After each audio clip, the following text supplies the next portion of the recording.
एक बार एक शिष्य ने विनम्रतापूर्वक अपने गुरुजी से पूछा, गुरुजी, कुछ लोग कहते हैं कि जीवन एक संघर्ष है, कुछ अन्य कहते हैं कि जीवन एक खेल है और कुछ जीवन को एक उत्सव की संज्ञा देते हैं।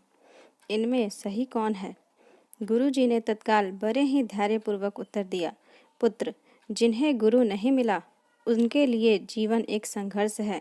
जिन्हें गुरु मिल गया है उनका जीवन एक खेल है। और जो लोग गुरु द्वारा बताए गए मार्ग पर चलने लगते हैं, मात्र वे ही जीवन को एक उत्सव का नाम देने का साहस जुटा पाते हैं। यह उत्तर सुनने के बाद भी शिष्य पूरी तरह संतुष्ट नहीं था। गुरुजी को इसका आभास हो गया। वे कहने लगे, लो, तुम्हें इसी संदर्भ में एक कहानी सुनाता हूँ। ध्यान से सुनोगे तो स्वयं ही अपने प्रश्न का उत्तर पा सकोगे। उन्होंने जो कहानी सुनाई वह इस प्रकार थी।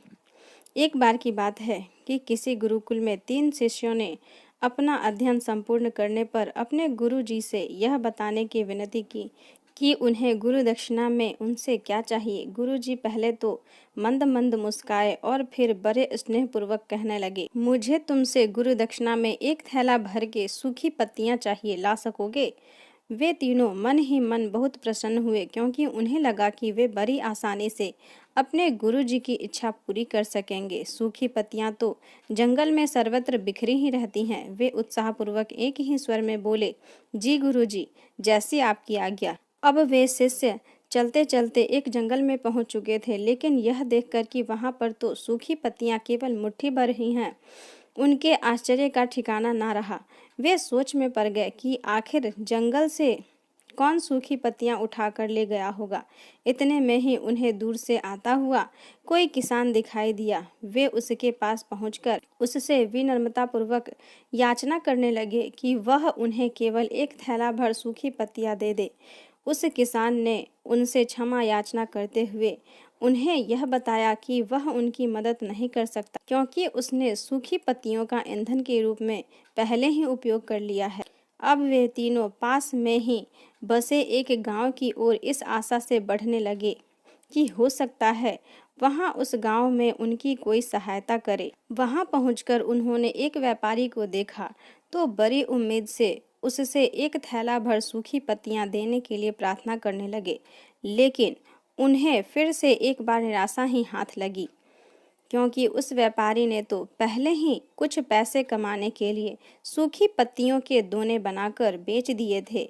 लेकिन उस व्यापारी ने उदारता दिखाते हुए उन्हें एक बूढ़ी माँ का पता बताया जो सूखी पत्तियां एकत्रित किया करती थी। पर भाग्य ने यहाँ पर भी उनका साथ नहीं दिया, क्योंकि वह बूढ़ी माँ तो उन पत्तियों को अलग अलग करके कई प्रकार की औषधियाँ बनाया करती थी। अब निराश होकर वे तीनों खाली हाथ ही गुरुकुल लौट गए। गुरुजी ने उन्हें देखते ही स्नेहपूर्वक पूछा, पुत्रों, ले आए गुरु दक्षिणा? तीनों ने सर झुका लिया। गुरुजी द्वारा पूछे जाने पर उनमें से एक शिष्य कहने लगा, गुरुदेव, हम आपकी इच्छाएं पूरी नहीं कर पाए।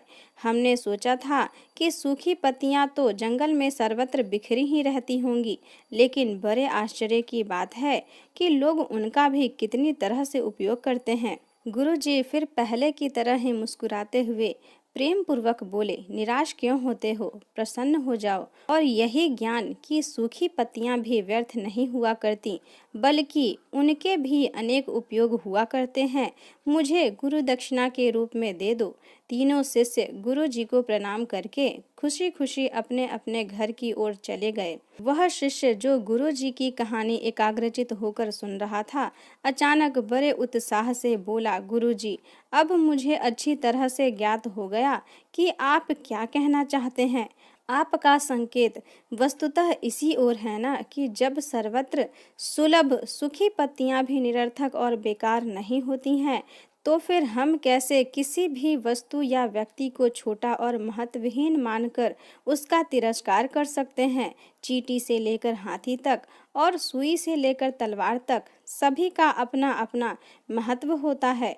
गुरु जी भी तुरंत ही बोले, हाँ पुत्र, मेरे कहने का भी यही तात्पर्य है कि हम जब भी किसी से मिलें तो उसे यथा योग्य मान देने का भरसक प्रयास करें, ताकि आपस में स्नेह, सद्भावना, सहानुभूति एवं सहिष्णुता का विस्तार होता रहे और हमारा जीवन संघर्ष के बजाय उत्सव बन सके। दूसरे, यदि जीवन को एक खेल ही माना जाए तो बेहतर यही होगा हम निर्विक्षेप, स्वस्थ एवं शांत प्रतियोगिता में ही भाग लें और अपने निष्पादन तथा निर्माण को ऊंचाई के शिखर पर ले जाने का अथक प्रयास करें। अब शिष्य पूरी तरह से संतुष्ट था। अंततः मैं यही कहना चाहती हूँ कि यदि हम मन, वचन और कर्म, इन तीनों ही स्तरों पर इस कहानी का मूल्यांकन करें तो भी यह कहानी खरी ही उतरेगी। सबके प्रति पूर्वाग्रह से मुक्त मन वाला व्यक्ति अपने वचनों से कभी भी किसी को आहत करने का दुस्साहस नहीं करता और उसकी यही ऊर्जा उसके पुरुषार्थ के मार्ग की समस्त बाधाओं को हर लेती है। वस्तुतः हमारे जीवन का सबसे बड़ा उत्सव पुरुषार्थ ही तो होता है, ऐसा विद्वानों का मत है।